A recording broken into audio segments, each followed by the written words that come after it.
Jésus a-t-il annoncé la venue de Muhammad? Que la paix et les bénédictions soient sur lui. Tout d'abord, je ne cite pas la Bible. Je vous dis que dans vos Écritures, il existe telle ou telle preuve. Mais je n'utilise pas la Bible comme preuve, car je ne suis pas une autorité en la matière. Mais je dis que dans vos Écritures, il existe telle ou telle preuve.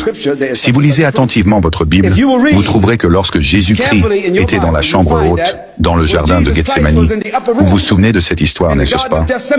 Il était avec ses disciples, et ils lui ont demandé, « Ô Rabbi, que nous arrivera-t-il lorsque tu nous quitteras ?» Il a répondu, « Ne craignez pas, car je vous enverrai le Consolateur. Et vous le connaîtrez parce que quand il viendra, il parlera de moi. Et il ne parlera pas de lui-même, mais tout ce qu'il entendra de Dieu, c'est cela qu'il dira. Et vos cœurs et vos esprits ne sont pas prêts, mais il en sera ainsi. Quand le Consolateur viendra, il vous expliquera tout clairement. Et ce qu'il reçoit de Dieu, cela restera avec vous pour toujours. Voici les 4 prophéties que Jésus a faites à ses disciples. Quelle est la première? Il parlera de moi. Dans le Coran, il y a un chapitre appelé Mariam, ce qui signifie quoi? Marie. Dieu a révélé à Muhammad le Coran, et l'un des 114 chapitres est nommé d'après la mère de Jésus-Christ. Maintenant, est-ce que cela parle de Jésus-Christ et le confirme? Oui, dans ce chapitre, il est question de la naissance de Marie, de la naissance de Jésus-Christ, de tous ses miracles, de sa vie, de son adoration et de son sacrifice. Et Dieu nous a dit clairement, il n'a été ni crucifié ni tué.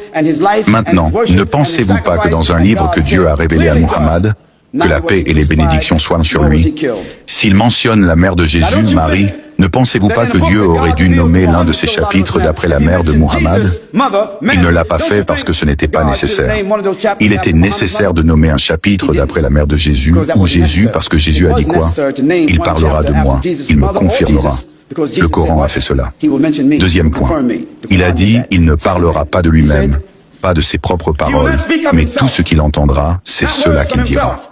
Frère, pouvez-vous réciter le verset?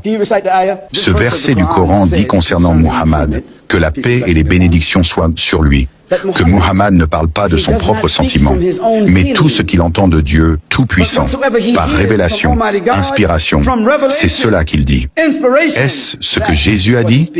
Troisièmement, il a dit, vos cœurs et vos esprits ne sont pas prêts maintenant. Mais quand le Consolateur viendra, ce conseiller viendra, il vous expliquera tout clairement. Le Coran dit, en vérité, ceci est un livre qui rend tout clair et explicite. Est-ce ce que Jésus a dit? La 4e chose, il dit que tout ce qu'il reçoit de Dieu restera avec vous pour toujours. Le Coran est resté intact tel qu'il a été révélé pendant 1424 ans depuis sa révélation.